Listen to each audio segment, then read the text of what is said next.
Welcome to this week's edition of Black Authors Matter TV, where we interview the latest movers and shakers in the African American literary community. You'll meet some old friends, discover new ones, and stay abreast of the latest book developments around the country and even the world. So sit back and relax for the next 2 hours with Black Authors Matter TV co-hosts Gwen Richardson and Dr. Rhonda Lawson.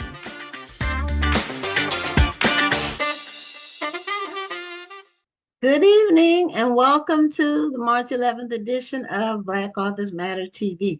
I'm Gwen Richardson, your host for tonight, along with my co-host, Dr. Rhonda Lawson. Good evening, everyone. And we have another amazing show for you this week. If you get a chance, go on our Facebook page. Today I posted some of the milestones that are a reflection of this show, that you may not know all of them. So I kind of put all the major milestones together in one post, including the fact that we've had over 700 guests and that we celebrated our 200th show on February 4th. So our 200th episode. So, and there's some other milestones. It's amazing. A lot of people now everybody's trying to do a podcast. It's like the thing to do now, but we've been around since July of 2020. So we are not new to the game, and we've been consistently here bringing you the best in African American literature. What she meant to say, is not new to the game. We're true to the game. Okay, well, thank you for that correction. I meant all of it. We're experienced at this. We've been bringing you quality content and lots of it. So we're actually in the process of doing some shorts for many of our interviews that we'll put on our YouTube channel. So I have one more 30 seconds of announcements. One is that the registration for the festival is open. We're at 45% on sell through. The last day for the early bird rate is March 31st. So if you want to get in at the lowest rate, register. If you want to be a vendor, register by then. Also, the Black Authors Matter TV Awards, that voting process starts Monday the 17th. So you'll be, and it's a wide window for like 3 weeks. You can vote for your favorites, and then we select the finalists in 5 in each category. I think it's 15 categories this year, something like that. And also the Black Authors Matter Children's Book Awards process is ongoing. I was just telling somebody about the Black Authors Matter Children's Book Awards, and I was talking about just the amount of talent that goes into each and every book that enters this contest. I love looking at them. The colors are vibrant, the messages are strong, and I love the fact that many of the authors still treat the kids like they're kids. You know, some messages are heavy, but they're not so heavy to where a child is not going to understand it. We still remember that kids just want to have fun. They don't always want to be preached to. Right. And they will have the burdens of the world on their shoulders soon enough. They don't need them as children. So it is some very high quality work out there. So the last 3 authors on this show tonight are all children's authors. One of them is one of the winners of the last year's Black Authors Matter Children's Book Awards. So we're going to be bringing on our first guest, and she has a series of books that are related to the Low Country, which I believe the Low Country is South Carolina, Georgia, near the water. So that's what I believe that it's defined as the Low Country. And I'm going to try to pronounce your name. Is it Preslaysa? Yes, Preslaysa. You got it right. Okay, all right, I got it right. So, Preslaysa Williams, welcome to Black Authors Matter TV. Thank you. I'm happy to be here. We're happy to have you. And you have a series of books, one of which is new that just came out a couple of weeks ago, 3 weeks ago, called A Wedding in the Low Country. Yes. But do you have a copy of the book with you? Yes, I do. I'm messing around with my Zoom and trying to see. Here it Okay, is. I it's have it right there. perfect, beautiful, beautiful. It Because is. I like the colors. sometimes is we can't see it, or they have to move it back and forth. That was a very vibrant cover and very clear. And Thank this you. is book number what in the series on the Low Country? 3. This is book number 3. Book Okay, number 3. so book numbers 1 and 2 were what were the titles for those? Book number 1 was A Low Country Bride, and book number 2 was a Sweet Low Country Proposal. Okay, and so this one is about the wedding. Yes, yes. I'm trying to fix my Zoom here. So hold on one You second. look fine. I don't know what you're trying to fix. Yeah, Oh, you now look perfect. she froze. She froze. Okay. Oh, Okay. So Preslaysa. her sound, her audio's not showing. Her little Oh, microphone. she's coming back. She's I coming back. see There her. she Okay, is. there you go. Okay, there you go. Normally it kind of works. The only challenge sometimes people have with their Wi-Fi, sometimes something will happen to freeze up or get slow or Yeah. drag or whatever. That happens. But generally, we've had some good weeks of late, like the last 10 to 12 weeks have been great with no Oh, good. real glitches. So, are you from the Low Country? No, I'm actually from New Jersey, but how I Whoa. ended up writing, yeah, I know, right? How I ended up writing about the Low Country is I lived in the Low Country in South Carolina for several years when my husband was stationed there in the military. I still have a home there, so it is my second home, and I still visit even to this day. But I am originally from New Jersey, and when we moved there, I just fell in love with the people and the community, my church family there. And so, yeah, that's how I ended up writing all these books about it. Wow. I was just going to ask you why you felt it's so important to highlight the Low Country in your books. But I mean, I think the question still stands. I know that you said you lived there for a while and you fell in love with the people, but when you decided that you wanted to write stories, why did you feel that this was the perfect setting for your stories?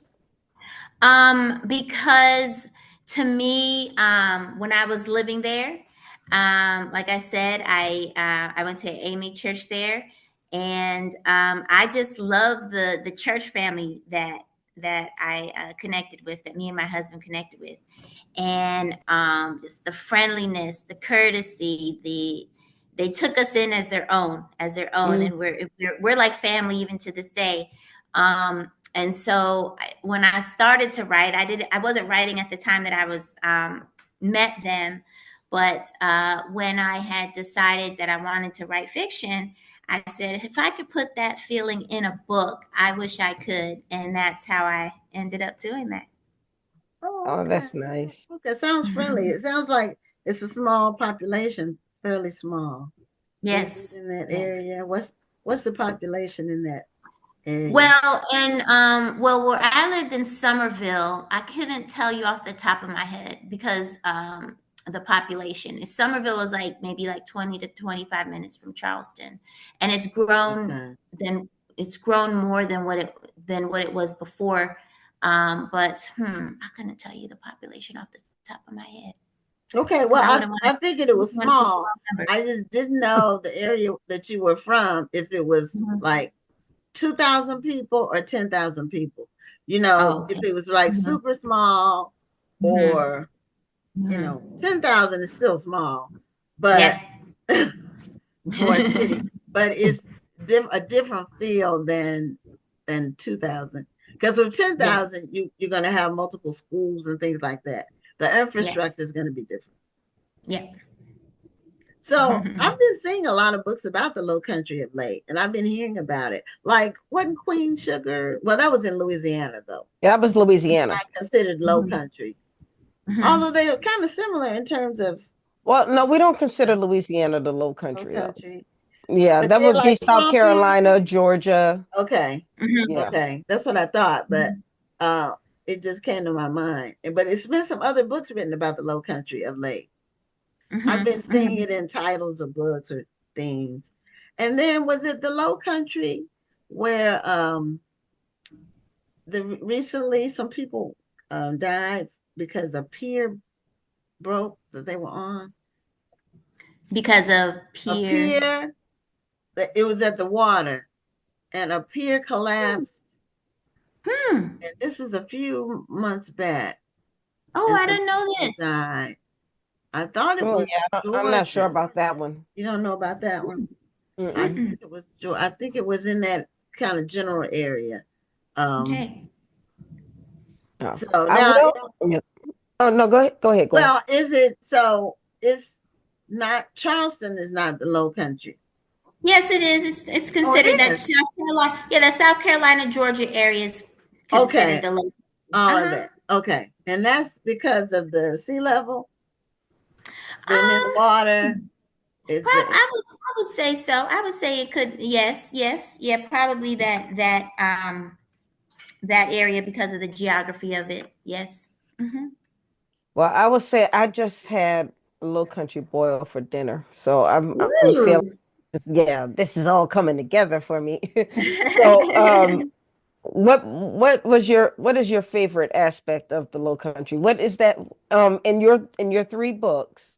What is that one thing that will always be highlighted in each of your books?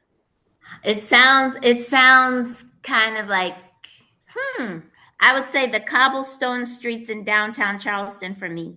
Yes. okay? The cobblestone streets in downtown Charleston, probably because those streets are old, so they haven't those narrow streets are old. They haven't been changed or repaved or anything, so they Hmm. carry a lot of history with them. So for me, it would probably be those cobblestone streets in downtown Charleston. I just whenever I walk down those streets, I always think about the history that those stones carry, like the people that walk there, the conversations that were said by, I think as a fiction writer, conversations that were heard by the cobblestones. So that would, I think, Right. it's the history, of or that those cobblestone streets, I think would be something off the wall, but something that I will always No, that's an amazing aspect because for some people that might not be the first thing they say. They might say they like the way the people talk, or they like the yes. food, or they like Mm-hmm. the good low country boil because I like a good low country boil. In fact, Yes. living in Savannah, Georgia is what made me fall in love with shrimp and grits because before then I was like, why do people eat shrimp and grits together? That's terrible. But but yeah, I love it now. But for you to talk about that and the way you described it when you say the conversations that were heard by the bricks. Mhm. First of all, that's an author thing to say.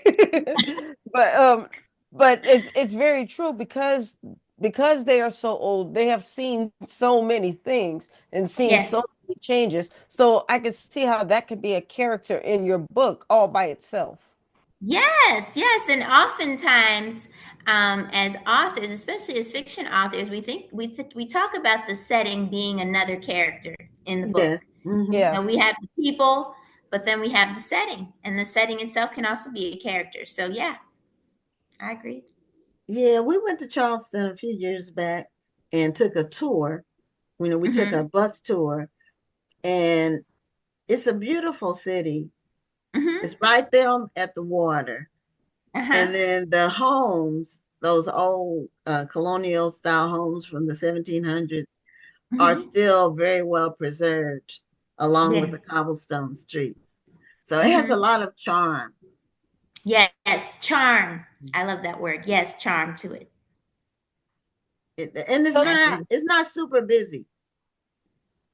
No, yeah, it gets busy in the summertime, but yeah, overall it's not Yeah. very busy. Yeah, compared yeah, I never to thought about that, but I think you're right about that. Yeah. yeah, compared to some other cities like I won't even talk about Houston because we've had so many new people come here that it's just really starting to become a nightmare on the freeways.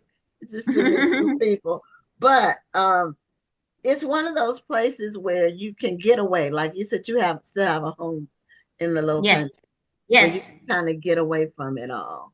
Mm-hmm. You know, Mm-hmm. have some What relaxation and just what kind of mm-hmm. enjoy the environment and Yes. the culture, and just the area that you're in. It's really beautiful. They really Yeah. Yes. maintained it very well. Especially in the Mm-hmm. springtime. Mm-hmm. But tell us about the story. What I don't know if this is a series, I'm guessing. Yes. Yes. So This is maybe a you should series. start from the first and then kind of Okay. work your way up to this one. Okay, so we can talk about the first. The first book is called A Low Country Bride. That was released in 2021, June Okay. 2021, Mhm. and all of the books have a wedding theme to it. Oh, That okay. one is about a bridal gown designer who has big aspirations of making it in New York City with this with her boss, who is one of the major leading wedding dress designers in the country. But her father, who lives in South Carolina, her elderly father, sprains his hip, and so she comes Mm. down. She returns to the South Carolina temporarily to take care of him. And while she does, because he's a widow, and while she does, she ends up selling her dresses at a local bridal gown shop in downtown Charleston. And it's owned by this man who becomes her love interest. And then she has to make this decision about whether or not she wants to continue to pursue her original ambitions of making it big in New York City, or staying in Charleston in South Carolina and following her heart, where her heart is with the love interest, and also pursuing her dream of having her unique wedding gown, or wedding designs being sold independently as part of a small business. So she has to make that decision. Mm. A Sweet Low Country Proposal is about a wedding planner and a museum curator. So those are the two love interests. The museum curator Mm. That's works an at a interesting coupling. he works at a Black History Museum in Charleston, and she is tasked with planning a wedding at the museum, and he um, is in risk of having the museum closed down because of a lack of funding. And while she's there planning the wedding, she ends up helping him try to get the museum back on its feet financially, so that it can stay alive. And it's kind of it's a metaphor. It's not kind of a metaphor. It's a metaphor. Or the theme is keeping Black history alive, through Mm. trying to save this museum where she's planning a wedding. And then this book right here, A Wedding in the Low Country, is about it's a friend. I call it a friends to lovers romance. So these were high school friends. They were friends in high school. It's between a single mother and a professor, and they went their separate ways after high school. He went to college in Hampton. She went to college at Princeton. She never graduated from Princeton because life took a turn for her. She became a single mom and then decided to work to, support her daughter. But her mother passes away, and then she returns to Charleston from New Jersey. And he's living in Charleston at the time. And while she's getting her deceased mother's affairs together, it's a romance. So they fall in love. So it's a series, but it's not necessarily about the same characters throughout each book. No, yeah. So So that's the interesting. series part of it is like they're it's set in the same place and it has this wedding theme to it. But Right. I do Okay. use different characters, different relationships and stuff, Okay. in each of Because the when you books. said the first one was the bride, and then the second one was a proposal, wasn't it? Yes, And yes. I said, Proposal. okay, how can the bride be before the proposal? That was what I thought at the time. But now that I know it's not the same people. So the running theme is the Low Country. Yes, the Low Country, and there's a wedding theme also. Yes. Okay. Okay. And so is this the end of the series, or are you going to keep it going? For now, yes, yes. I do have an idea about a spin-off character from one of these stories. But for now, yes. But I do have an idea. I wanted to take the daughter from one of the books and draw and write her love story years later. But I want some time to Oh, do that. But for now, yes. For Okay. now, yes. Now, do you have other books prior to this one? I mean, these Yes, three. I do. Yes, I do. I have a women's fiction. It's called Healing Hannah's Heart, and that one I self-published, and that was actually published before A Low Country Bride, and it's about a model, a fashion model who suffers from second-degree burns, and it mars her face, scars her mm, face, and so she has to find her way because she's always based her career is based on her looks, right? So she has to kind of recalibrate after that loss and that damage to her career, her fashion career. So yeah. Okay, so you had one self-published book, and then you got a book deal after that. Yes. Oh, is that's this impressive. something that you were purposeful about doing? Were you intentional about looking for a publishing deal, or was this something that just kind of happened? Oh, I was very intentional about looking for a publishing deal.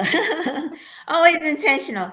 I was actually, when I started writing in 2008, I wrote with the intention. I wrote with the intention of becoming traditionally published, but it was very challenging to be traditionally published, just because of the odds of getting traditionally published, and Right. then the odds for Black authors are even greater. We have an additional layer of obstacles to go through with that. So it took me a while to get traditionally published. I had been working on the Low Country Bride for a while, and then during the course of me trying to get a traditional publisher for that book, I said, "Oh, let me take a break and write something different, and then get that, focus on something different." So then I Right, of focused on, course. yeah, Healing Hannah's Heart. So I wrote that, and it's more women's fiction than it is a love story.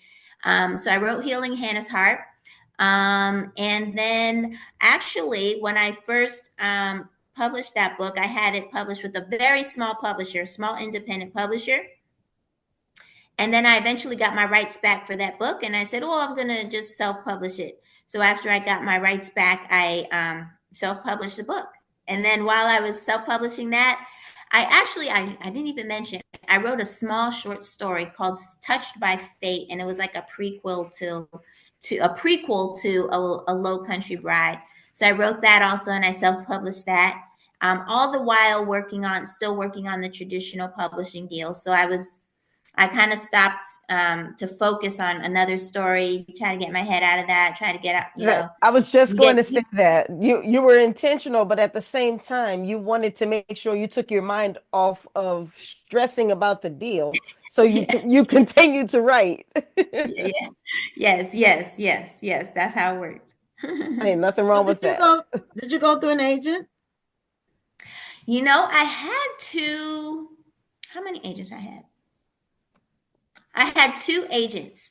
One I had when I was first trying to get published, um, and it didn't work out. So me and that agent parted ways.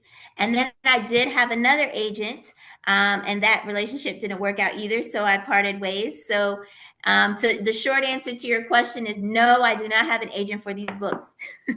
Oh, okay. So And you then, so you went and got this deal by yourself. Yes. No, yeah, no, you know that. through a major publisher. So that's impressive Mhm. because a lot of times they Yes. won't talk to you unless you have an agent. Yeah, and I was just going to That's say that is that you know, there are going to be people who are watching this and they're going to say, I don't need an agent. She did it by herself. I can do it by myself. But see, exactly, exactly.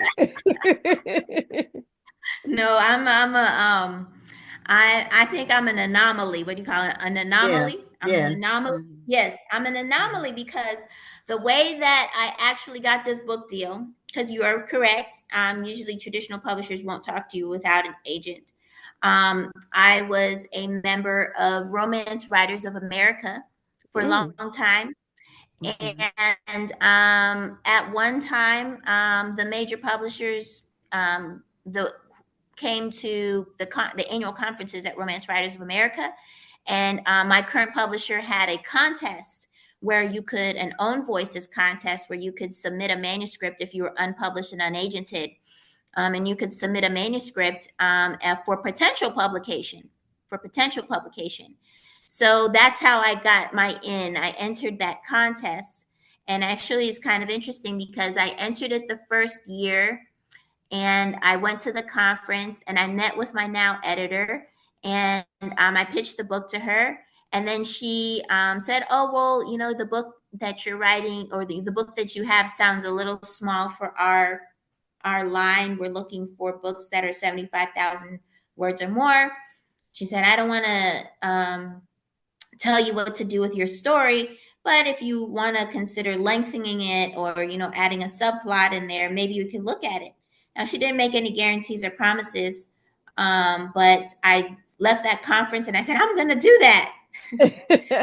So I went home and I spent the next year adding that subplot to make the book bigger and no guarantees. And but then the next year, the same publisher was at the Romance Writers of America conference, and so I signed up to meet with that editor because she was there. And I said, I don't know if you remember me from last year, but you had told me you made some suggestions about the book, and I made those changes. So then she said, send me the manuscript. So then I did, and then 6 or 7 or 8 months later, I got an offer. Oh, okay. So that's a process. it's a Yes. process, but she also took the advice that was given to her. You did. You didn't have to do that. You could have been like, nobody's going to tell me what to do with my book. My book is good the way it is. I don't have to do that. You don't have to do all of those things to get a publisher. You know what? I don't even need a publisher. I'm doing fine by myself. And you could have blocked your blessing. But you didn't do that. So, I mean, Yes. and I'm sure you probably got a lot of advice.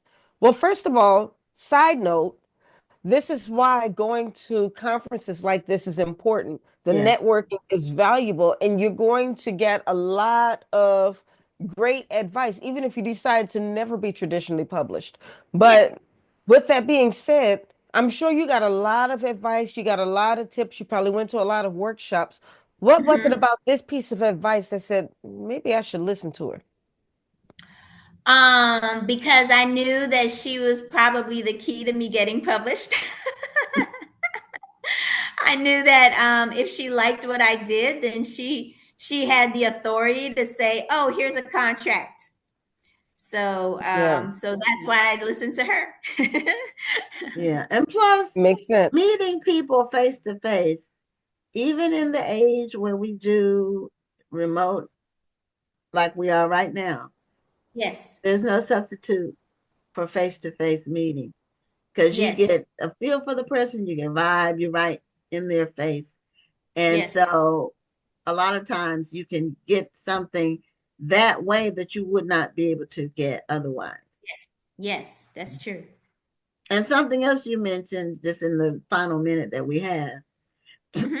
is when you said that you self-published your first book and Hmm. then you kept going, Hmm. so and also you didn't start off with an agent at all. No. So that's something that people, that you have several lessons in your experience that going to conference, Yes. like Rhonda said, not giving up, having an idea with the theme, having Yes. something different Because you have to have an angle. You can't just tell the same story everybody's, people have read multiple times other places. Yes. Exactly. So you had a unique storyline and you just kept with it. So congratulations on that. Thank And this a word to the wise for aspiring authors out there who are watching the show. Those are some of the things that you need to be mindful of if you're trying to get a book deal. So show us your book cover one more time. Yes. And it's the latest one is A Wedding in the Low Country, and it came out February 18th. Yes. So all right. Well, congratulations. Thank you so much. And thank you so much for being a guest on Black Authors Matter TV. Oh, thank you for having me. All right. You have a great night. You too. Bye. Bye-bye. Bye-bye. Okay, what I didn't tell people, we do have a book to give away, but it's a book by the last guest. So that's when we're going to do it. I'm not going to mention the title or anything like that. So people won't get a head start, because I'm told that people really get revved up for these trivia questions so they can I'm win. telling you, they have the answer as soon as you say the last syllable. I'm like, what are y'all doing? How did they do that? So our next guest is Adiba Nelson, and she has a children's book. And as I said, the last three guests tonight are all children's authors. Adiba has a book called Ocean and Me, A Story of Love and Braids. And as she wears braids on the show. So Adiba, welcome to Black Authors Matter TV. Thank you. Thank you for having me. Thank you for being here. Okay, do you have a copy of your book? Do I have what? A copy of Ocean and Me? Yeah, Ocean, I do have it. Give me 1 second. Okay, all right. Because the cover is actually what drew our attention. Right here. Oh, that's beautiful. And Me. It's beautiful. Yes. Yeah, it's beautiful work. Thank you. Thank you. Aliana Harris did a fantastic job. I was actually talking with a client today who's going to be working on a children's book. And I said one of the most important aspects of a children's book is going to be the illustration. And she said, I remember when we were kids that the illustrations just looked like somebody drew it. I said, it's not like that anymore. No, it's not. No, it is not. They're very developed, rich, to the point where they could actually, you took the words out of my mouth. They could actually be portraits that you could put on your wall. Yeah. I told Aliana that there's a few spreads in here that I want just for my house, just to frame, because they're so beautiful. They are very beautiful, and that particular cover is beautiful. Did you go through a lot of iterations before you settled on what you have now? And did you also do a lot of interviewing before you found who you wanted? So no and no. I'll Okay. start with your second question first. So I'm very intentional when I am deciding about who I want to work on these projects with me. And so when I sell a story to a publisher, especially a children's book, they always ask, do you have an illustrator in mind? Do you have a look in mind for what you want these to look like? And I know, being a Black woman writer and an Afro-Latin writer in the business, that we are severely underrepresented, even though there's so many of us out there, right? And so I'm always going to choose to work with an African-American or an Afro-Latin or a Latin person to do my illustrations, because we just don't get enough of the pie, even though we have so much talent and we're underrepresented. So when they asked me about Oshun and Me, I said that I wanted to work with either a Black illustrator or an Afro-Latin illustrator. And I would prefer that it be a woman. Okay. Specifically because, the book is about a little girl and her mom, and there's just every woman who's an adult now remembers Hair Day with their mom when they were younger. And if they have a child now, they know Hair Day with their child now. So I felt the connection would really be there as far as like really bringing forth that warmth and that feeling. And so I told my publisher that I wanted to work with a Black or Afro-Latin woman illustrator. They brought me three that they had found on Instagram. And I looked at the three, and Aliana's, the richness of her photos immediately jumped out to me. All of her illustrations, if you ever seen any of her work, it just feels like a hug. It always feels just like a warm hug. And so I knew immediately in looking at her work that she was who I wanted to work with. Your first question, which was, did I have to go through a lot of iterations with the illustrations to get to the final? Not at all. Okay. Aliana is a pro. I we sent her the story when all the edits were done and the final product was done. And we said, okay, do your magic. And I had not, I think the only note that I had to give her was about one of the wheels on Yadira's wheelchair in the illustrations. Other than that, I had nothing to say. It was perfect. It was absolutely perfect.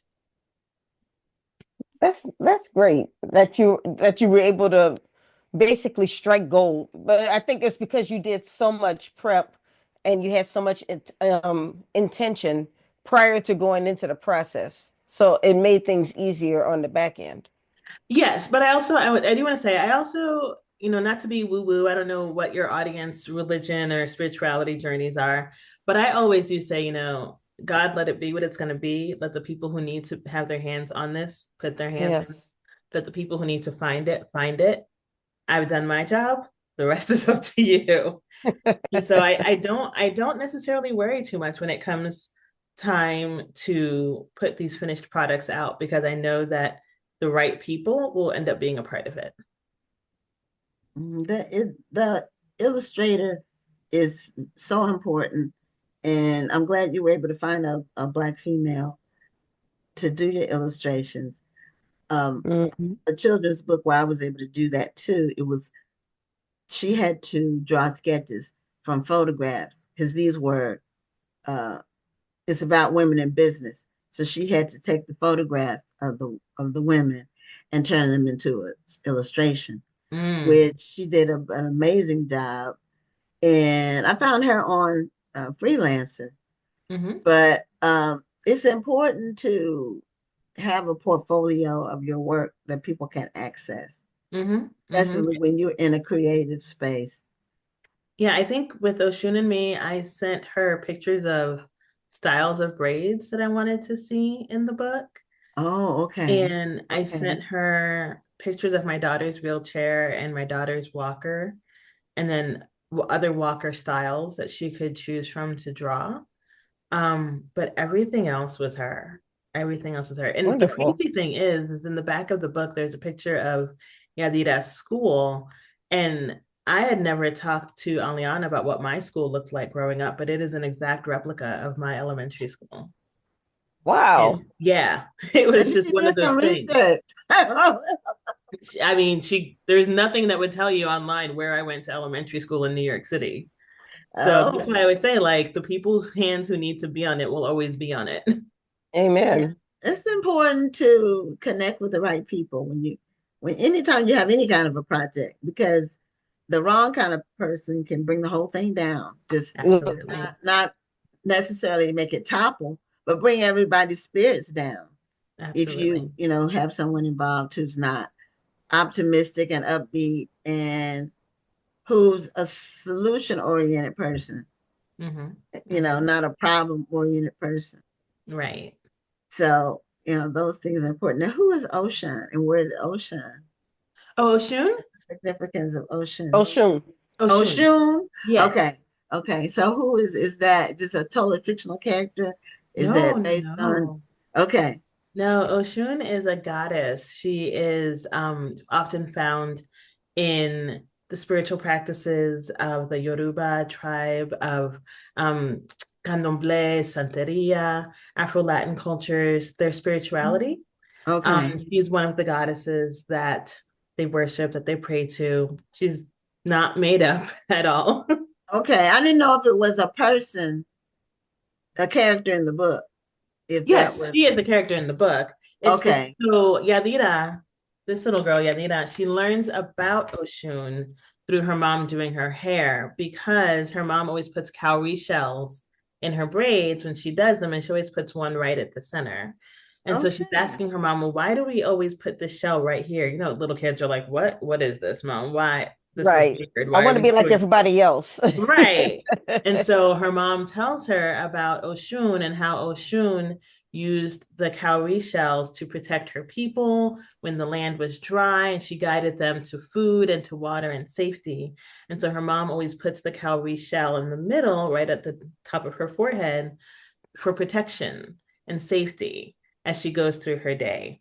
And through learning that story, because Yadira, I don't want to tell the whole story to Right. her, Right. but Mhm. Yadira learns to feel comfortable with who she is and how she presents in this world and find her own strength and her own beauty through this story of Oshun and feeling the love and the protection of Oshun around her. Okay. So it's not just a book about braids. No, No, It's there's I always like layers with my books. right. I know I was about to say, children's just books Oshun is a have a story lot of within a layers. story. Yes, yes, it's a story within a story for sure. That's great. Now, what do people pick up on that? I mean, is it normally like a revelation to parents or educators who reading the book to students or So curriculum? it depends, if you come from a background that practices Ifa, which is the religion that's practiced in Africa that centers around the Orishas. If your family practices Candomblé or Santeria, Wundun, you know who Oshun is. If you're not of that, I do tell, like if I'm doing a story time, I will explain, the story of Oshun to the kids, even though they're getting it in the book. I will explain a little bit more. Um, there is an author's note in the back of the book, but it really just tells about like why I wrote the book and why I was so driven to write the book. My family is Afro-Latin. Here's the author's note in the back. So if people are curious, they can read that. Okay. My family's Afro-Latin. My mom's family's from Puerto Rico. My dad's family. Actually, I just found out that my grandmother on my father's side, so my father's mom, that bloodline has its origins in Nigeria, Ghana, Senegal, Mali, Cote d'Ivoire, and Jamaica. Oh, And okay. so like that side of the family, we're West African. And so it's these things, it's almost ironic that here I am like very curious about this and wanting to learn more. And then on my mom's side, I had an aunt, my titi Aning, who she practiced Santeria, and she was also very Catholic. But the Catholic Church in America didn't acknowledge the cultural spirituality. And so she couldn't kind of have them in the same space. So she had a linen closet where she prayed to all the Orishas. And that's kind of what stirred my curiosity as a kid of like, what's in this closet? Why do you have all these pennies? Why do you have all these cups of water? What's happening over here? What are the feathers about? But no one would tell me. And so as I got older, I started to do some research and talking to cousins. And was like, oh, Now that's it makes sense. yeah, now everything makes sense. So that's a big part of like why I wrote this as well, because as a kid, I was very curious, like, what's going on? What is this other thing that Titi Aning is doing? And she's my family member, and I see my cousins like doing stuff, but I don't know what this is. And so I was like, Right. maybe there might be other kids out there who their families practice Ifa, practice Santeria, Candomblé, but they don't have any representation, in the world to show the beauty of their culture and their spirituality. And so that's part of the reason that Oshun and Me exists today. That's awesome. Now, how many books have you published? Because I heard you mention earlier, you said that every time you sell a book to a publisher, so it sounds like you are multi-published. Yes, this is my third, and I have a fourth one coming out next March. And then we have Okay. one out on submission, which means it's with editors trying to see who wants to buy it. Right. And then I'm working on my first fiction novel as well. Oh, you're a busy lady. Yeah, I am. This is true.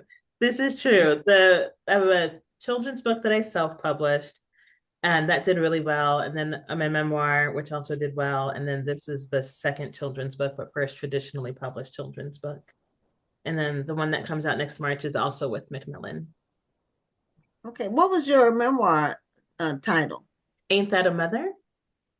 Oh, okay. Love the name. It was Ain't That a Mother, Postpartum Palsy, and Everything in Between. Oh, wow. Okay. So Yeah. you live in Tucson right now. I do. And Oh, that's so where my family is. Oh, they Yeah, live here? my dad and my stepmom live in Tucson. Oh, wow. Yeah. There's only but like 10 of us here, so I probably know them. I don't know. I bet we could talk and I could start naming a couple of places. It's like, yep, I know them. Probably. yeah, we went through Tucson. I'm in Houston, basically. Oh, okay. I used to And- live in Houston too. You used to live in Houston? I did. I lived in Cypress and I worked in Baytown. Oh, Oh, okay. wow. That's west of, well, I think Baytown's like Baytown's like east, southeast, and it's southeast. and then I'm in the Cypress is northwest northwest. part of Houston. Okay. In 1960. Yeah, just Okay. a few Yes, I know exactly where degrees that is. separation. Yeah, it is.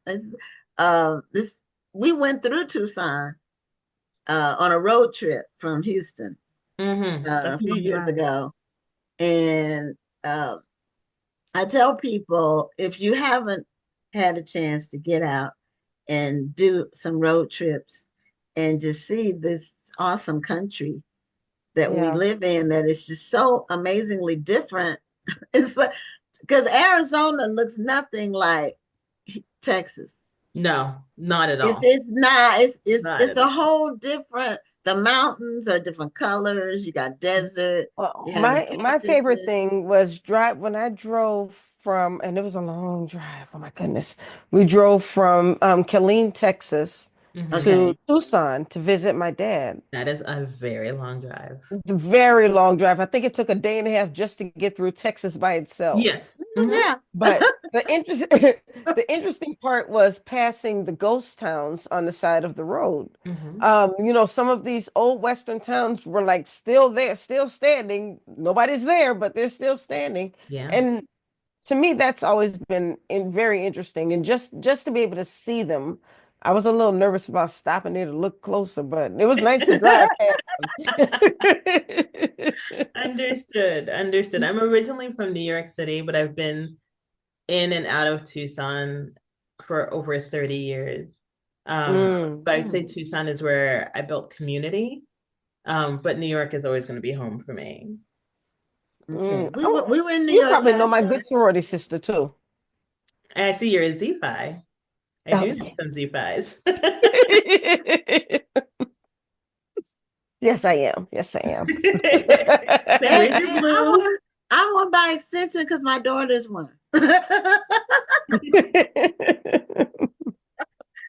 So, but it is a beautiful country. What I really just found amazing are it looks like the scenery in a Western movie, even from the interstate. Those mountains that are like orange and brownish, Yeah. that area, it looks like it hasn't been touched for like thousands of years. Arizona is the topography of Arizona is really beautiful. I will absolutely agree with that. It really is, and it's just different from anywhere else. We hope to go through Montana and Wyoming next year. That's going to be, I've heard that's beautiful country, and I'm I've sure it been pretty is. much everywhere. I haven't driven through like the Midwest. Like I've been to it, but I haven't driven there. Like Illinois and Ohio up there. But it would have to be in the summer for sure. Because the winters that's a whole different thing. And it's a lot of mountains in that area too. Mm-hmm. Mm-hmm. So So, what? well, I was Oh, going to no. ask about the next book. What were you going to ask about? Okay. She has the Well, book coming out. I was gonna ask what's next. So we're Okay. basically asking the same thing. So you ask your Okay. question. Well, your next book, Hazel's Best Day, that Yes. comes out in March. Yes. And so what is that about? What is this? Hazel's Best Day. I am so excited about it. Thank you so much for asking me. Hazel's Best Day, oh, it just warms my heart. Hazel is this little Black girl. She's disabled and she's going to her very first Disability Pride Parade. And she's so excited about it. And on her journey to the parade, you get to see what her community looks like and how accessible the community is for not just folks with disabilities, but for everyone in the community. And That's then she gets beautiful. to the parade and she sees all the folks with all their varying abilities. And it's just beautiful. And I'm so excited about it. I dreamt Hazel up on just like a spur of the moment thing. And she's so cute and so full of life and energy. Like you can't help but love her as soon as you see the illustration. And it's a completely different illustrator, completely different style of illustration. For Hazel's Best Day, we're using a cut paper illustration style. And we're using Deanne Wiley, and she is a fantastic, fantastic illustrator. Her book just came out a few months ago called Homegrown. It's a children's book, and she just does beautiful work. But Hazel is just full of spunk and sass and energy and sweetness, and I cannot wait for everyone to meet her. It sounds like you're describing a real person. It's like you've established relationships with your characters. I have, and I would say so one thing about me is all of my children's books will always feature disabled children of color Okay. because they are never seen in children's books. Right. And disabled children of color exist. They're here. They have just as much value as any other child. They deserve to be represented in this world just as much as any other I child, agree. as any other disabled child. But when you look at disabled children in books, they're typically white or they're animals. Hmm. But it's never little Black boys and girls, little Hispanic boys and girls. And my daughter is a little Afro-Latin girl who's disabled. And I needed her when she was little to be able to look in a book and see someone that looked like her. And that's how this whole children's book journey got started. And so there's always a little touch of my daughter in every character that I come up with. And my very first book, Meet Clarabelle Blue, was expressly my daughter. I would say Okay. Hazel is pretty close to my kid as far as like just the energy that she exudes and the warmth and the joy that she exudes. That personality is definitely my kid. Um, Hazel gets to dress a lot more spunky than my kid because my kid won't let me dress her anymore. So I Of have course. no say in I was that. going to ask Of how course. old she is. And She's normally, 16. 12 is when that Yeah. realization occurs for Yeah. parents. I know it did for me. Yeah, Uh, she's very much about like her combat boots now and her yeah. jeans. Although now she's switching to cowboy boots. I'm just like, ugh, whatever. It's You know, they have their own style. You it's have her They to let, do. thing. yeah, you have to let them Yeah. explore it. Then Yeah. eventually So come back. I let her do her thing. And she's got a very cute little style. It's very much her. But I definitely establish a relationship with my characters, even with the fiction novel that I'm working on that I hope to be finished with by this summer. That main character, I've even gotten to be very close to that character. And I feel like sometimes I'm talking to her like, girl, what you gonna do? What's your next step? What are you gonna do now? Now, is that story going to feature a disabled person as well? So yes, that story does feature a disability of it's my daughter rolling by. Oh, Oh, It deals with mental illness. okay. okay. Yeah, it deals with mental illness. It's a psycho thriller. It's a speculative psycho thriller. Um, and it's really interesting. It's totally different than anything I've ever written. It's definitely not a children's book. I think people are going to be like, whoa, wait a minute. You write soft, fuzzy, warm books. What is this? And so I was just going to ask, are you writing it under a pen name? And I'm guessing the answer is no. No, no, it's me. I no, it would be too weird to write it under a pen name. It's just me. I think like who is it? Stacey Abrams is an author and she writes under a Yes. pen name. She's a romance novelist. Yes. And I was like, I would have never in a million years guessed. So I can see like why she writes under a pen name. But for me, I'm like, I am who I am. I'm just gonna get it like you get it. There you go. Yeah. So what gave you the writing bug? When did you know that you wanted to do What this? so if my best friend is watching, she's gonna kill me for sharing the story. Faith, I love you. When we were, I think maybe in junior high, maybe Mhm. New Kids on the Block was all the Yes. rage. And Yes. we would write these stories. Oh my God. We would write these stories about us and New Kids on the Block, like going on tour with them. She would mostly write them, and then I'd read them, be like, "Oh, let's add this, let's add that." Um, but that was like the first time I was like, "Oh, this is kind of a cool thing." But then we never kept up with it because New Kids fizzled out, and we were in high school now. You don't do that in high school anymore.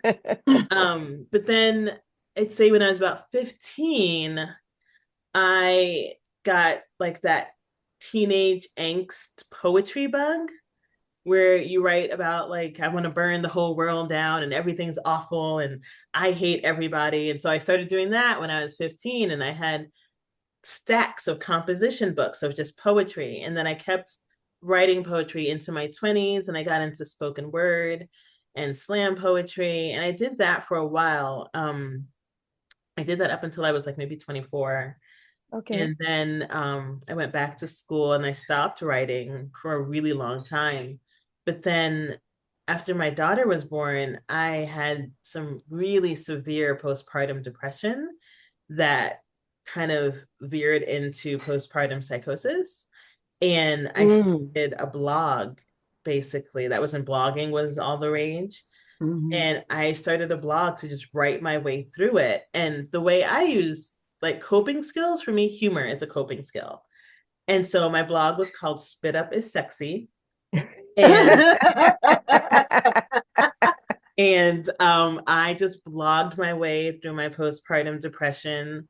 And an author that you all are probably familiar with, Deneen Milner, Yes. Yeah.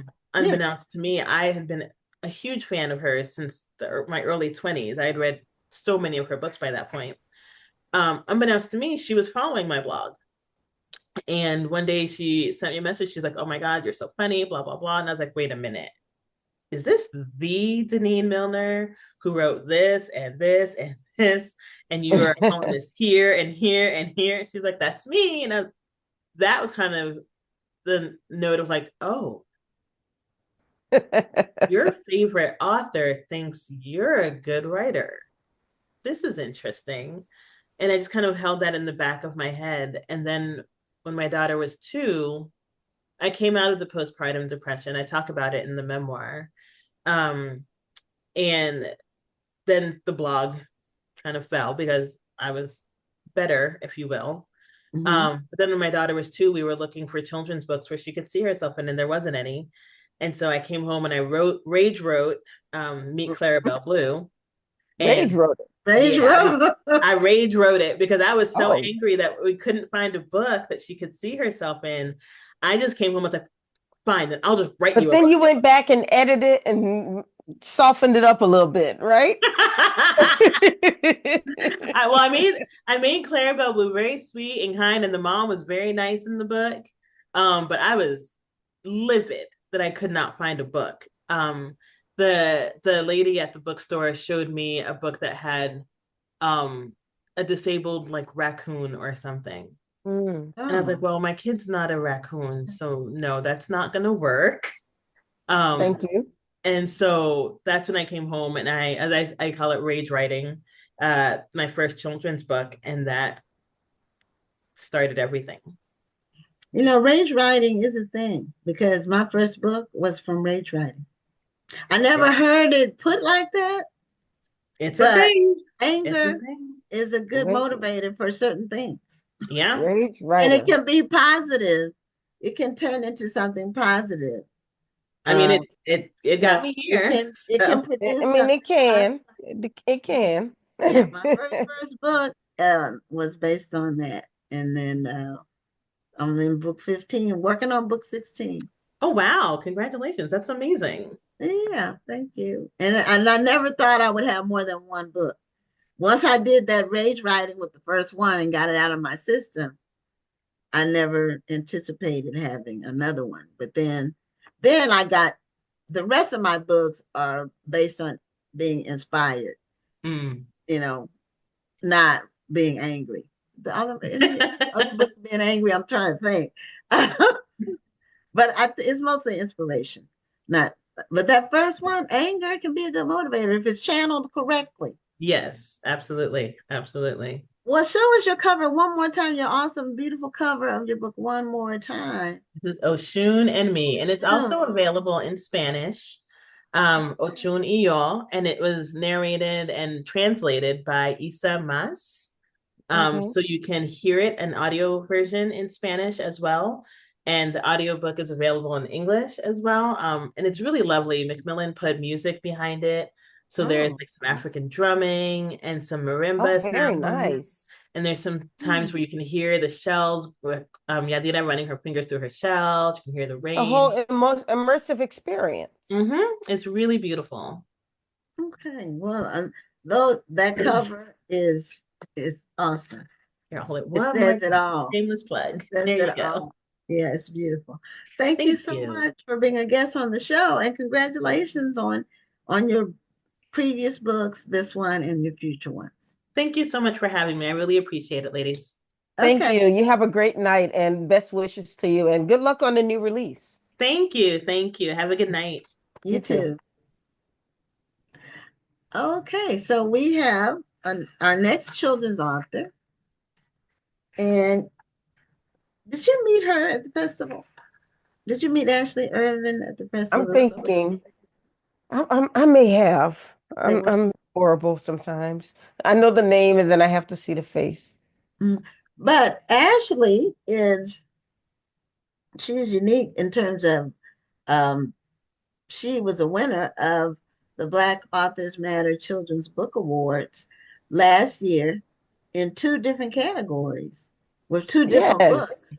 She submitted 2 different books and she won in both categories that she submitted in.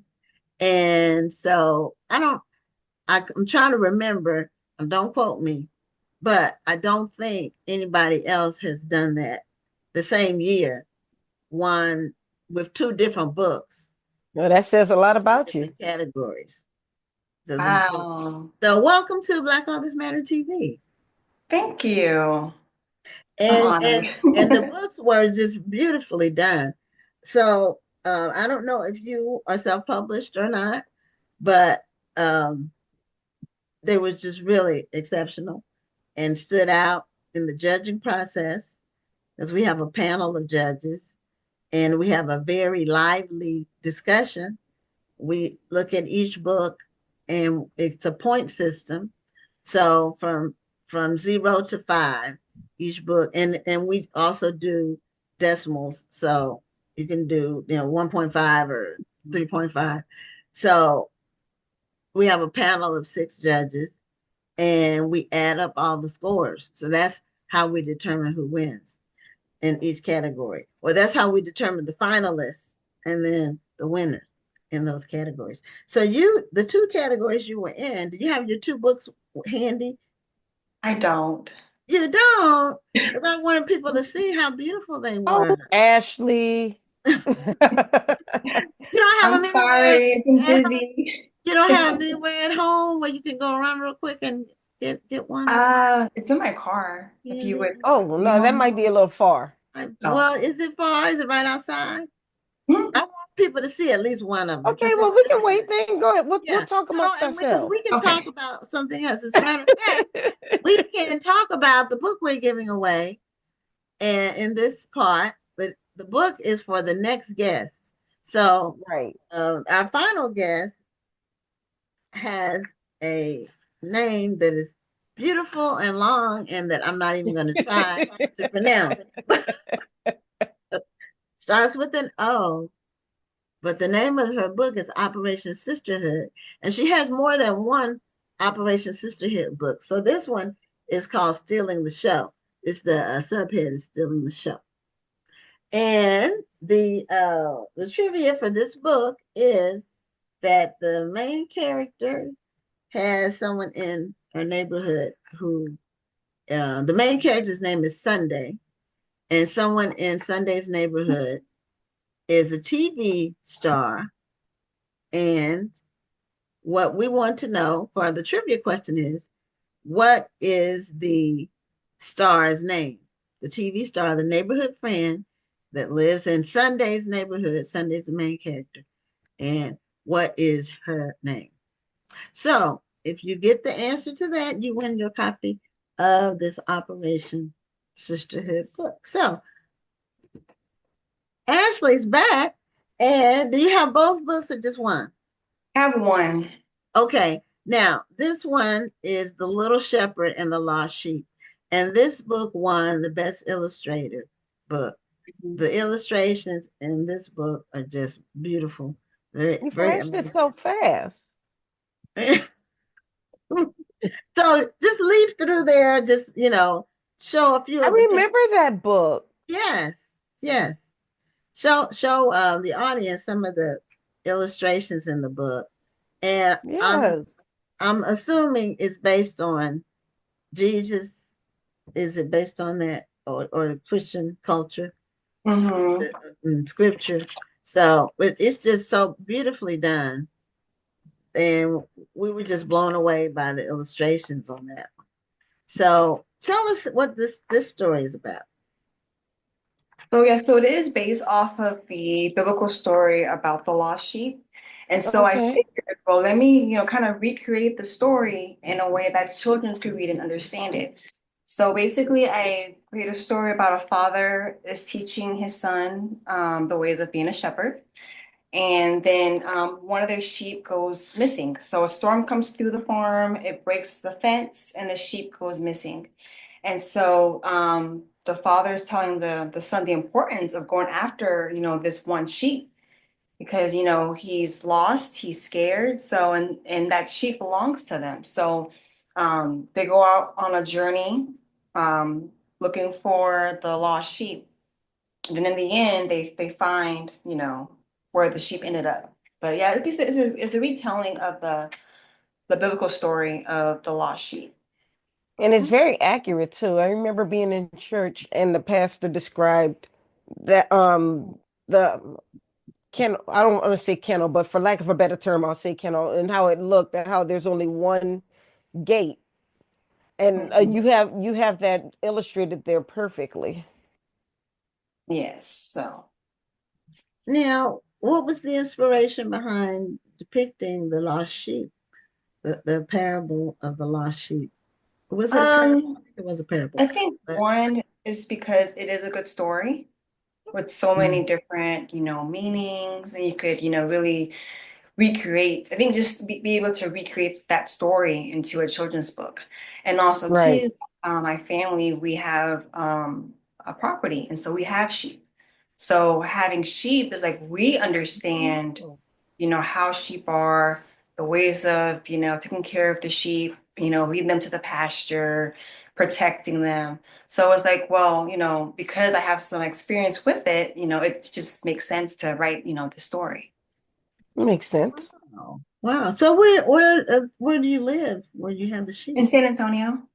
Oh, you do. You have sheep in. So are you in the city of San Antonio or like Just the outskirts. The outskirts. I don't. We have horses in Houston, like in the city, Oh. but I don't think we have sheep. That's why. But some people have chickens, and even though it's against some of the deed restrictions, now people are getting them so they can get eggs at a reasonable cost. So, but yeah, we we have chickens as well. So we have a lot of horse farms in and around Houston. And right now we're in the middle of our rodeo, which is like the Mardi Gras, but for Houston, Mhm. it's the rodeo. It's a 3-week thing, and it's a huge event where people do trail rides and come from all over, and they have a lot of artists perform. Um, I still like Fiesta myself. Oh yeah. It's fun, yeah. Very now, lively. where's Fiesta? In Is San that San Antonio. Antonio? Okay. Mhm. I was born in San Antonio, but I never That lived was there. my sister. Okay. Was she born at Fort Sam? No, she was born at Lackland.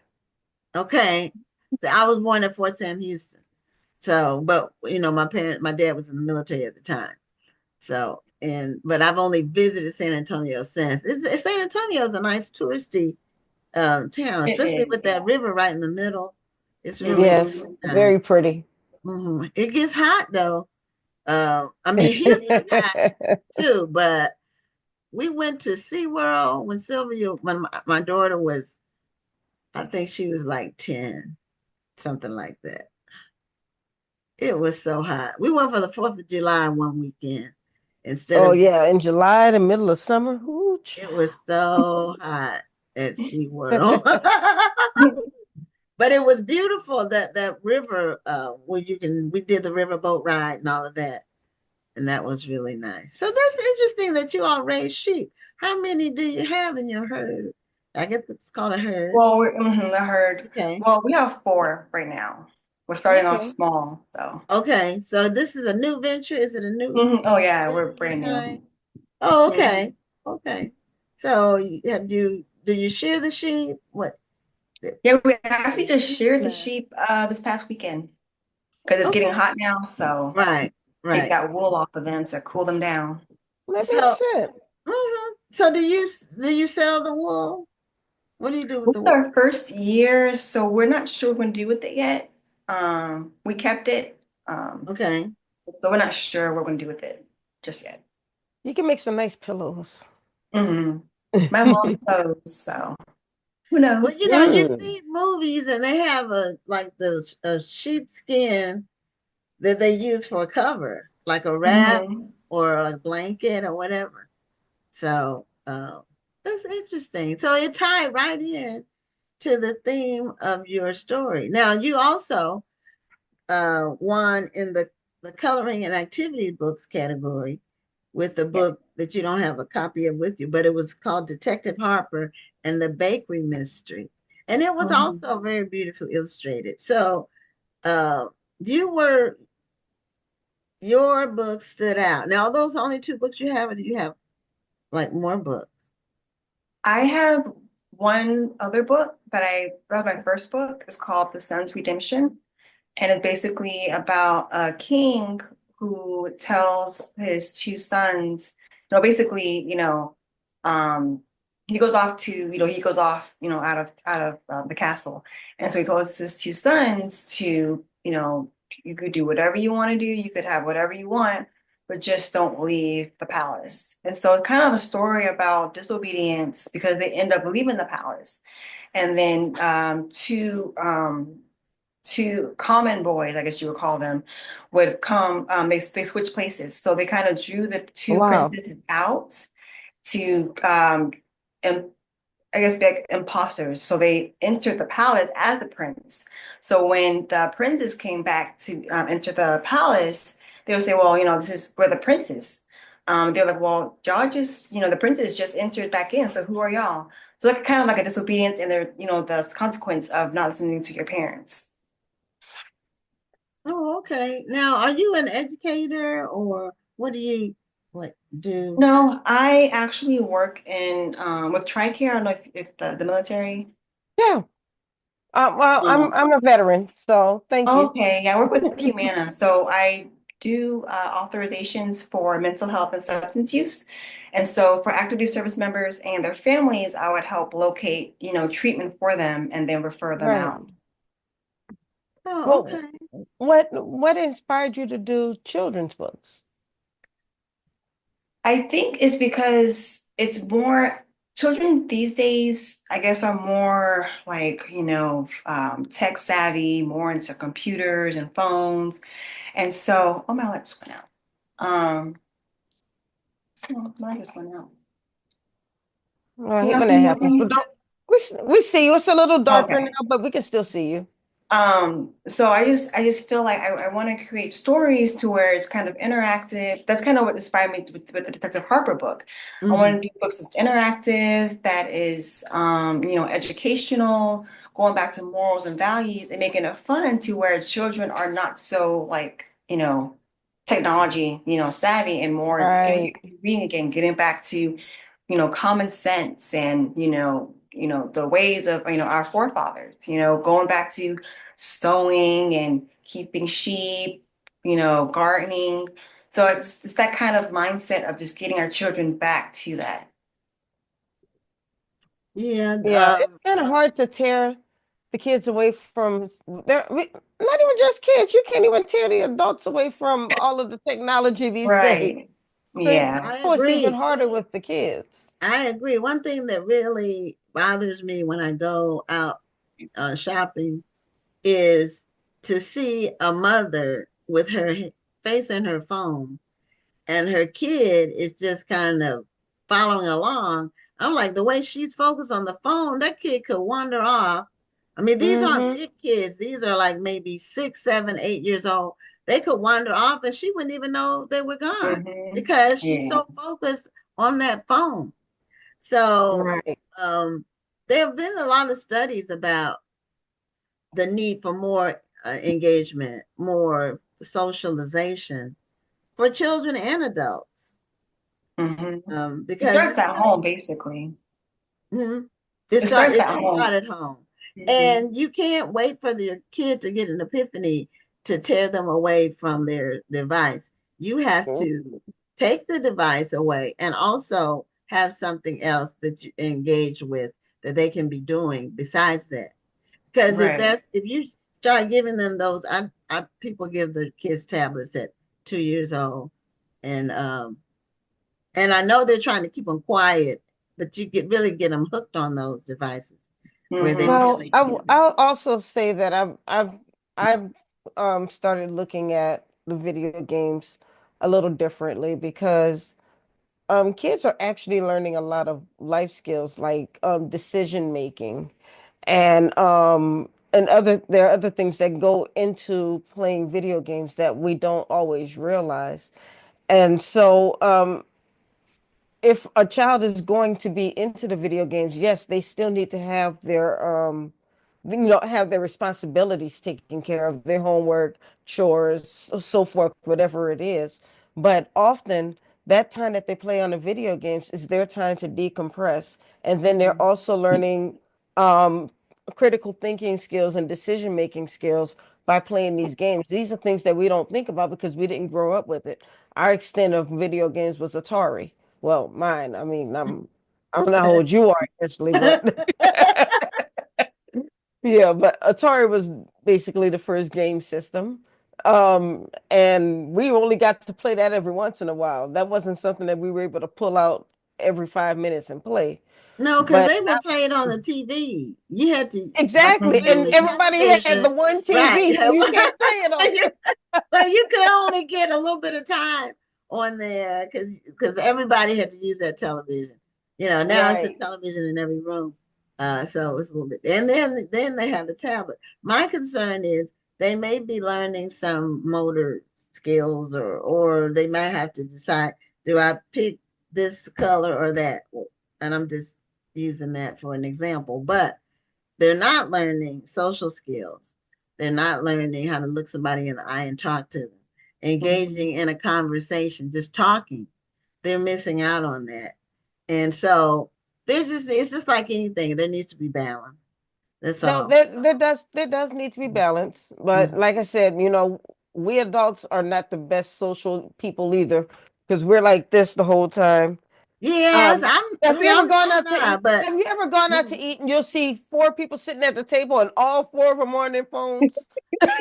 Yeah, well, we have a rule. We have a rule at home when we have dinner. When we're all at dinner, nobody is on their phone. the phones are put away. We don't do phones at dinner because we talk. And so, but I do remember, one thing I remember is my first, like when phones first came out, and my husband and I went out to dinner, and somebody was on their phone, and I thought that was so rude that they were using their phone instead of, and you're at a restaurant where you're supposed to be interacting. And I can remember it was just so, now everybody does it.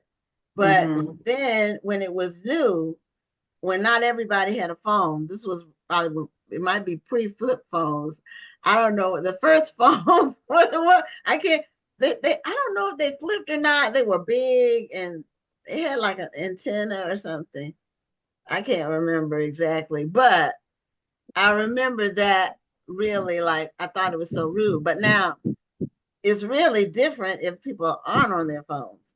There's, you know, when you go out to a restaurant, there's nothing out of the ordinary. But it was when the phones first came out. So, you know, now it's commonplace. Right. Mhm. But So, but I know, we started talking about video games and so forth, mhm. but what's next for you, Ashley? Do you have a Oh, new so going book? back, yeah, to go Detective Harper. So with that book, I want to do a 3-book series. So with that book, it's interactive. So each page it has a magnifying glass, and it's uniquely hidden in the each page. And then Oh wow. secondly, there is a code in the book.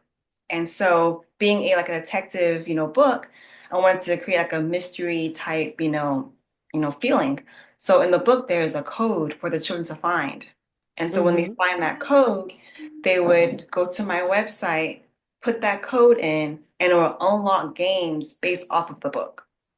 I love that. So Yeah, I want to do that's a a lot of 3-book thinking. series That was, off of that. okay.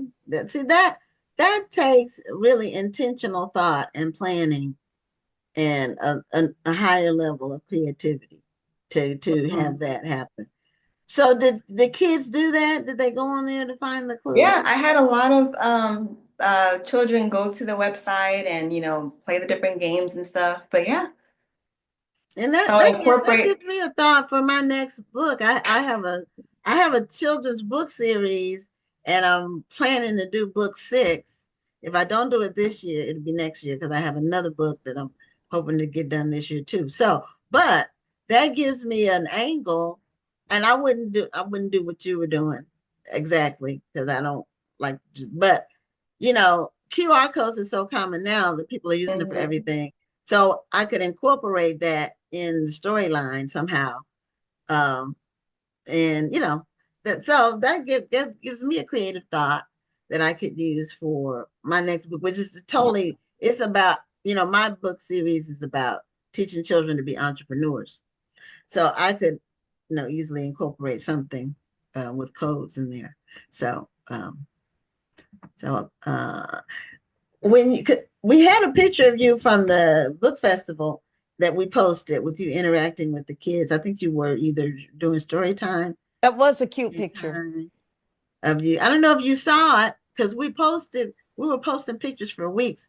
I had so many pictures from the festival. And the thing about, my photographer takes really good pictures, but they don't have names. So some of the people had their badge on, but some of them didn't. So, or some had it turned around. So it took a lot of work to just put names with the faces, and we had to get the team to look and say, "Do you know who this is?" and all of that. So and we had like 400 photos. So it's Oh, not a wow. small number of photos. Mhm. So, but it was interactive. And when we posted the pictures, we emailed every author when we did it, but you may have missed the email. So, and I emailed you the photos too. When we posted them, we emailed the actual So photos. Ashley, you better go back and check your Go look at email, your girl. email. So you can, and you can put it on your own website and all that. But that's really quick. So it's amazing that you're thinking of these really creative things for kids and you're not in the education field. That's why I thought you were an educator. Oh Because no. your planning was so well thought out and your illustrations are amazing. How did you find your illustrator? So for The Little Shepherd and Lost Sheep, I found this program where they offer like the editor, the formatter, like everything I need. So Oh, I just kind okay. of search online for, so some help to get my book going. I just found this company, Global Book Publishing, um, and they're the ones that did everything for me. Oh, that's great. Oh, that is good. Yeah, I did mine's piecemeal. I have one person that does the illustrations, I have a formatter, I have somebody who does the, I think both options are PDF. good depending on your needs. Yeah, Mhm. I Because agree. I agree. right. I mean, because in Ashley's case, it was good to have one person who, or not one person, but one program One that did entity. everything. Hmm. But then Gwen, since you've been around for a while, you probably know who you want to work with for such things, and you may not want to go with the program because you're used to working with certain people. Mhm. Yeah, well, it depends on what, illustrators are. Did you just do the same thing for both books, Ashley? Yes, but it was Because two sometimes you different. change your illustrator depending on your theme. Like some illustrators are good Mhm. with certain types of illustrations, but like for cover art, necessarily you may want to use somebody totally different. Not you, a Mhm. person. Because Right. it's all kinds of options out there. It's lots of, the thing, we're in a brave new world where self-published authors can do so much on their own, and their projects still look very professional. And do you consider yourself to be self-published, or with the company doing your project, like putting it together, like that part? Is that It's still coincided? self-published because the company isn't like a traditional publishing company. They're like a hybrid. So Okay. they're not considered a publishing company. So I'm self-published. It's Okay. kind of a done for you type thing. They do it for you, but Yeah. yeah. It's like Mhm. a turnkey thing operation where you give them, but did they edit too? Mhm. Did Okay, so everything. they do that. Mhm. Okay, they did that too. Okay, well, that's interesting. So, show us the cover of the book again, and then let people know how they can order your books, or find out more about you and the work that you're doing. So both books, this one and then Detective Harper and the Bakery Mystery, they're both available on Amazon. Okay. Um, and then my website is authorashleyirvin.com, and you can find it there as well. Okay. Well, congratulations again on winning the awards. Thank And when you you. found out, well, were you present when we announced? Were you, because we did the announcement at No. the festival. So you missed that part. So when did you find out that you won? When I got the email. Oh, okay. And Well, thanks for did you checking your email. yeah, that's good. Did you think it was real? Were you like, I was shocked because I thought because I also the same book this book I also submitted this to what was the company name? It's another award book award, and it was the same thing, illustrator, it was an illustration category, and I was a finalist. So I thought when I was listed as a finalist with y'all, I thought that was it. I know there was an actual winner. So I knew it oh, was a okay. finalist, but I didn't know there was a winner. So Okay. Okay. Yeah. Yeah. We do 5 finalists, and then we do one winner in each category. And the finalists all get the gold sticker to put on Mhm. their book, but the winner gets a really nice award and the sticker. And you got 2 awards. So Yes. yeah. So well, and we like to surprise people, because people normally, I know when I've been nominated for something or became a finalist. Uh, I was very excited. So it's exciting for your work to be recognized. Hmm. Absolutely. Mhm. Yeah. Yeah. So, all right. Well, Ashley, thank you for being a guest on the show and continued success with your books. Thank you so much. Have a And you great have a night. wonderful evening. Alrighty, you too. Thank Okay. you. Good night. Bye-bye. Okay. Now we're bringing on our final guest. Did anyone post Yes, the answer to the question? Lydia Brew Lydia one. Brewan. Okay, Lydia. Well, your copy of Operation Sisterhood Stealing the Show is on its way. We now I am not going to butcher your name, so I will say what your name is, but welcome to Black Authors Matter TV. All right, now I think I know how to say it, but I'm Okay. not going to say it in case I say it wrong. So I'm going to just listen and I'm going to tell you if I was right. Okay. You sure you don't want to? You welcome No, to because I don't want to butcher your name. That's No. It's okay. disrespectful. I always appreciate people trying. So I Okay. don't know where the accent is. That's what I want to hear. Where's the yeah. accent? So, So Olugbemisola? you got it. oh, okay. Well, that's what I was gonna say too, but I didn't want to mess it up. So, Yeah, and, Olugbemisola. I think okay. the G throws people off a lot. So the G in the middle looks like it makes it more So, complicated, but you got it.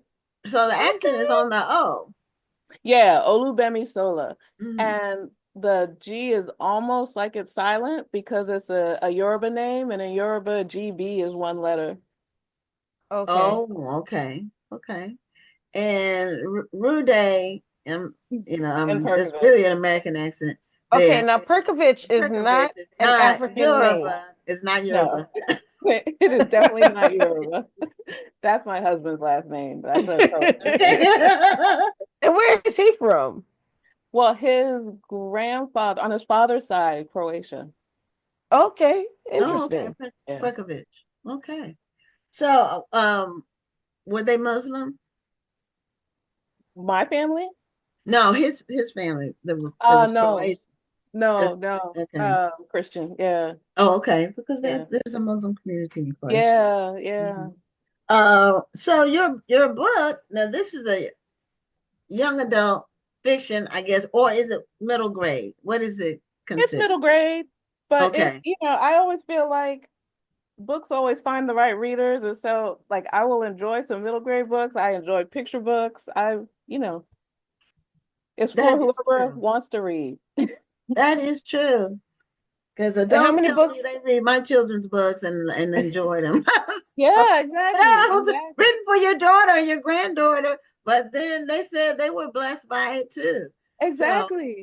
you're right. A book will find this audience. And That is very true. Now, how many books do you have currently? Ooh, I should be Uh-oh. prepared for this question. oh, is That that must be a many? lot. So you So I have about my first book came out in 2010. Um, I have about 16, I think. Um, so I write Okay. for all ages. I write picture Oh, books, easy okay. readers, middle Okay. grade, young adult, fiction, Okay. nonfiction. Okay. Um, so yeah, So it's not just children's books. well, so far it's been just chilled up from like baby to teen. Okay. Um, but I also have ideas for some adult books coming up too. Okay. So I'm excited to Hmm. write it all. I got a lot of stories. Well, Okay. Like you it.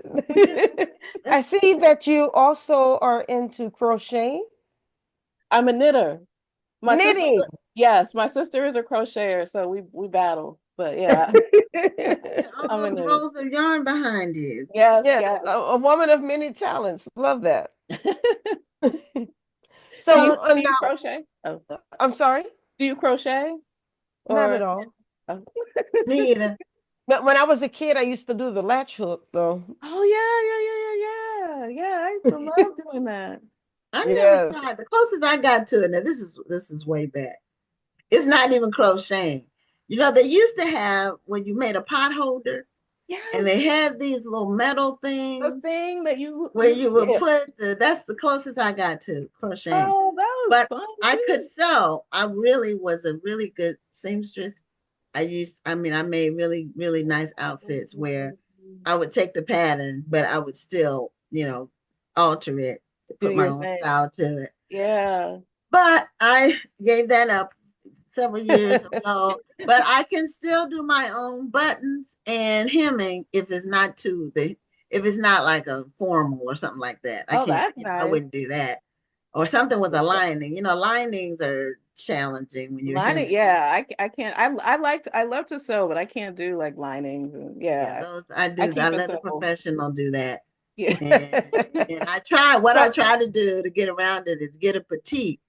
mm. They have it. That way I don't have to worry about hemming. Petite, it's So the has right thing. knitting found its way into your into any of your books? It has. It's Oh. funny because knitting is in some ways a part of my writing process because I like just knitting, sewing, like making things. It helps me think when I'm writing and Mm. sort of think through the stories. And so a lot of times when I'm stuck, which is a lot of the time, I will pick up the knitting or I'll go for a walk.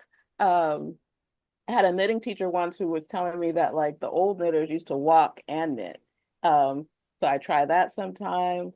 And then my characters, like in Operation Sisterhood, especially, my characters are makers and they like to make things. So there is one of the sisters, Lil, she sews, she knits, she sort of is the fashion one and she makes clothes for her sisters and knits hats for her sisters and designs and I love putting that kind of creative, crafty side in the books, and encouraging kids to be creators themselves, to sort of figure out Yes. what way they want to create and understanding that creating is telling a story.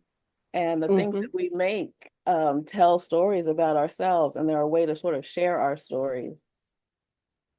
Hmm. Absolutely. I mean, I say it a lot, and I find myself saying it a lot lately, that there is nothing wrong with feeding into your child's creative side.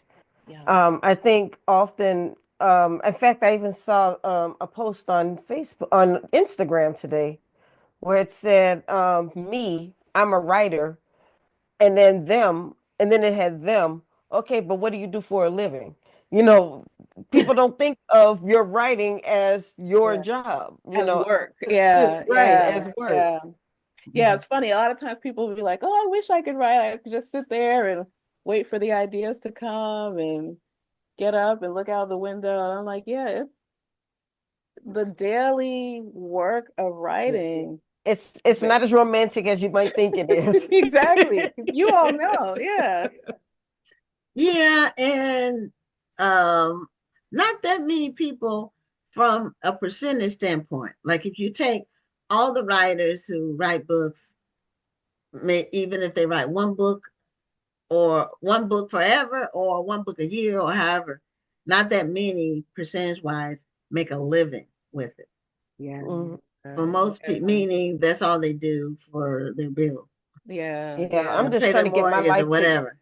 I'm just trying to get my life right because I think I'm retiring in about maybe 9 years.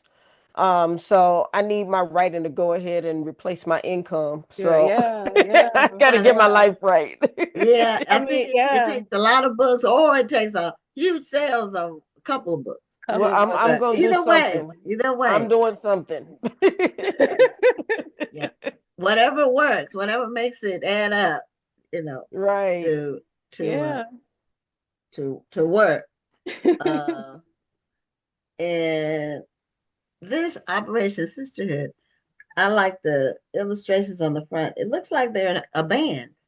They are a band. I love the illustrations on the front. The artist is Brittany Bond. She did such a great job, and that's actually the second Yeah. book. Yeah, it's This pretty. it's the Mhm. second book in the series. I have the first book with me, Okay.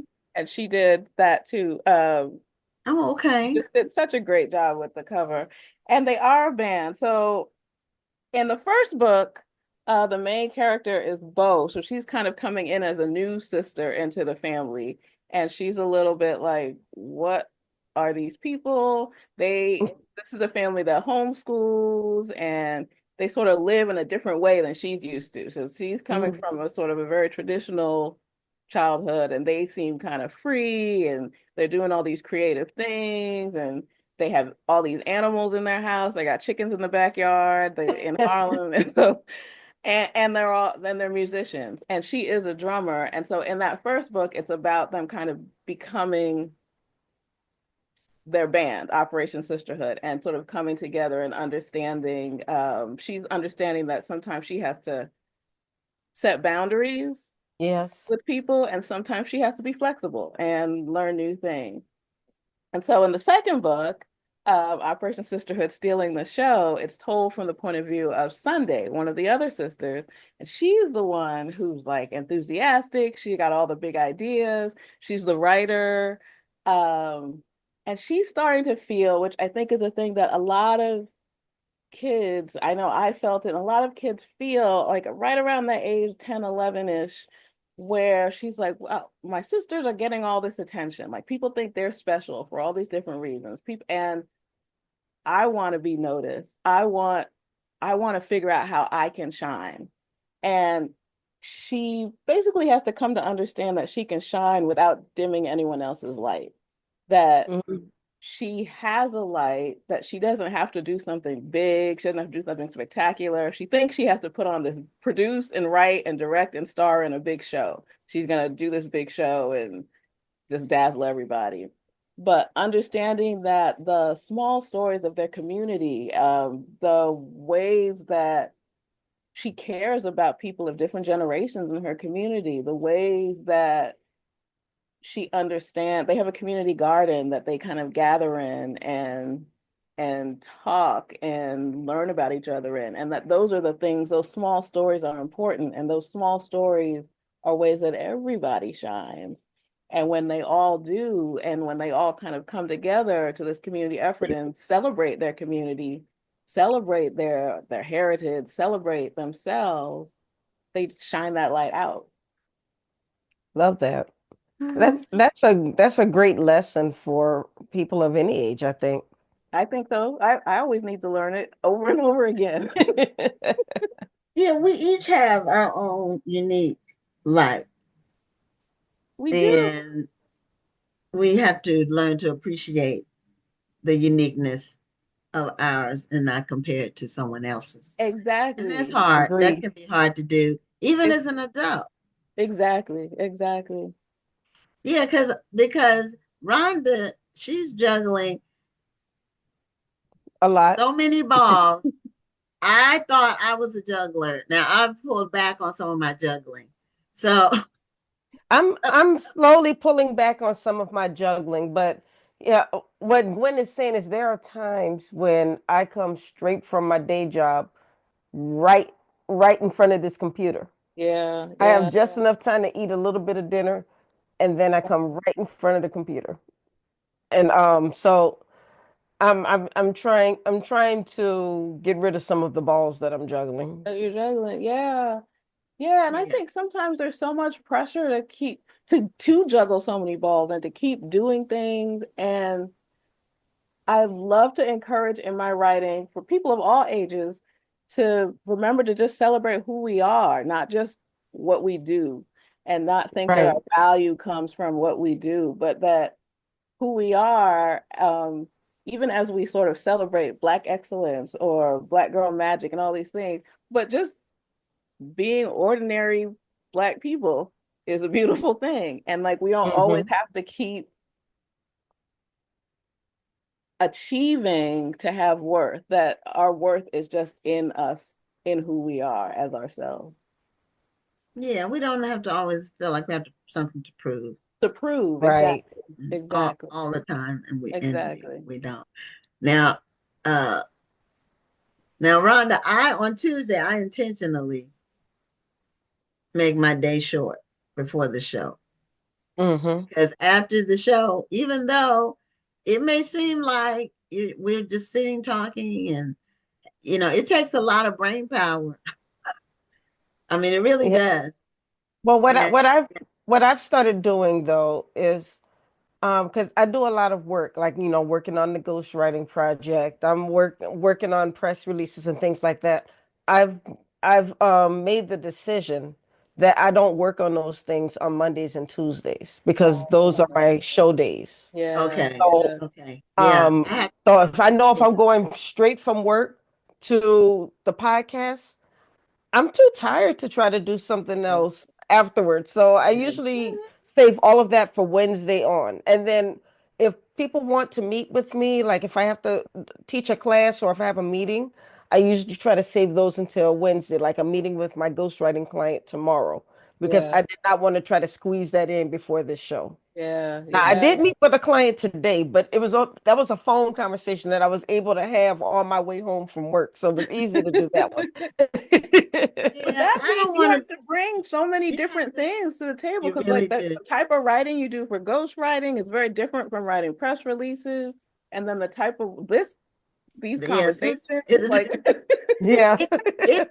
It. I love it because I would have never met the numbers of people that Ronnie and I have gotten to meet because of this show. Hmm. It's just yeah, really mind-boggling when you add it up because we're on the road to 800 guests, uh, and so it's a lot of people. But what we've learned is that everybody has a story, and exactly. and nobody's story is the same.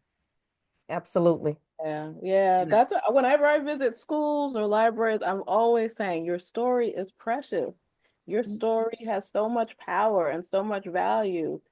Your particular story, whenever kids are like, I don't know what to write, or I'm not really a writer, or I don't have anything to write about. You have yourself, you have your story. You have the things Yes. that you're interested in, the things that you care about, the things Yes. that you have questions about. Like those are the things that you write about. The things that are going on around you or things that you Exactly. imagine. It can be Hmm. completely imaginary, you Exactly. know. And a lot of people have done really well in this era creating other worlds. Yes, yes. That fantasy Absolutely. category is really, really taken off. It really And has. Yeah.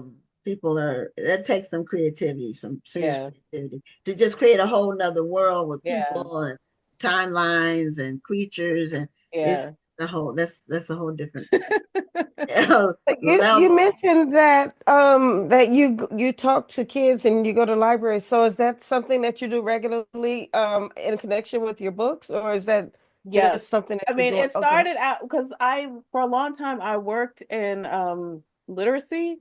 And so like, one of my first jobs was, I was a college freshman, and I would go to people's homes, like knock on doors and have these and books, and I'd be like, "Oh, I can read to your children." And it was a nutrition and literacy program. So I would read to kids, and then I would talk with the caregivers and parents about recipes and reading Mhm. recipes and reading when you go to the grocery store, sort of reading the ingredients and figuring things out. Um, and it was actually when I was doing that literacy project, we had I was working in Harlem and the Bronx, and there were so few books that were given to us that featured children of color. And we had a couple, mostly from Just Us Books, from Cheryl and Wade Oh yeah, Hudson. yeah, Yeah, yeah. yeah. So those were, No, we I know cannot them. tell you, when my first book came out, like many, many years later, and I got to meet Cheryl and Wade, I was almost in tears. I was like, you don't understand. When I was a freshman, your books just changed my They life. they were pioneers. I I should mean, say are they pioneers. are. Mhm. They They've are. been around. I think they've been 30 something years they've been Yeah, published. yeah, They were a staple. When we've had our brick and mortar store, their children's books were some of the first ones that we curated to bring yeah, in. And they had the alphabets and they had the ABC books and the one, two, three yes, books for yes. Black children. So that was their, uh, and they are still, those books are still in print. They are still in print, and still my daughter, like Bright Eyes Brown Skin, that was the book. And they just can those books continue to resonate with families and with kids and everywhere. Yeah, they really, the Hudsons, they have really, really made their mark on Yeah. literacy and just um, Black literature overall, especially Yeah. for children. Yes. Because most of the books that they've done have been for children, I think. They've done some young adult things. They have. I Yeah. think Wade did a memoir A kind of beautiful recently. memoir. Yeah, a beautiful memoir. And a couple of I've gotten to participate in a couple of their anthologies. And my daughter actually got to participate in one of their recent anthologies too. So Oh, okay. they can't get rid of us. I love that your daughter has found an interest in writing as well. Yeah, and it's funny, she's a musician. Okay. She's not, well, she says she's not trying to be a writer. She's a very good writer. But I think she also has that understanding that writing can be a part of your life just because it is a way to just work through your ideas about the world and work through your ideas about yourself. And Right. um so different, she writes a lot of poetry. I cannot write poetry at all. Um with different types of writing just enrich your life. Now you have won a lot of awards. You've got a lot of recognition for your books. So just tell them about some of the ones that stand out for you. You Some have of a the ones that long stand list. out for me, getting nominated for the NAACP Image Award, that was very exciting. Lovely. That was very exciting for me. Operation Sisterhood, the first book, won the Black Caucus of the American Library Association Best of the Best Award. That was exciting. Okay. I have this Easy Reader series. This is the most recent one. It just came out like last week. Makeda Makes a Mountain. The first book, Makeda Makes a Birthday Treat, that was a School Library Journal Best of the Year award and a Bank Street School Best of the Year award. Like, I'm always happy when people read my books and share my books. And so whatever helps that happen, I appreciate. Yeah, well, the recognition is, and then you were commissioned by the Kennedy Center to write. Was it for this book, Yeah. Operation Sisterhood? For the first A operation, stage adaptation. yeah, that has So, been, I so mean, what's happening with that? okay, so we just did the first workshop back in December, right before the holiday season, where so I was writing the script, I wrote the script, we brought in a director, a dramaturg, and some fantastic actors. We had a workshop, and now that the Kennedy Center has changed, Good way to put it. um, the team is still there that does the children's theater production. Because I was worried about their jobs. So because I don't know what's gonna happen. For me, I'm not sure. It's a tough thing. I'm not sure. I think there's just thinking about being in spaces where you know you're welcome and Right. respected, and where you know that the people that you want to see your show will also be welcomed and respected, and really having our stories honored. And it's not just about my play, like all the other people who may have productions or projects or things. Some people might get canceled. Some people might decide to pull their thing. So it's It's in a state of flux in a for state of Black yeah, literature. yeah. Mm-hmm. But hopefully things will settle and it will work out. But if not, it can always be adapted for a theater another Yeah, theater there's so many project. theater. Yeah. And I mean, theater has been a passion of mine since I was really young. And it was something that my mom introduced us to. And I think it's just such a powerful form of storytelling. Mhm. And there's just something so special in that live audience part and that sort of interaction between the performers and the audience, and the idea of telling a story in a way where it's really for me, just working on the script was such a great learning challenge because it's a collaborative thing. So the story is not only told by the script. So I have to really make sure I understand that I'm leaving room for the director, for the actors, for the designers of the stage, and all of us are telling this story together. So it's been really a wonderful process.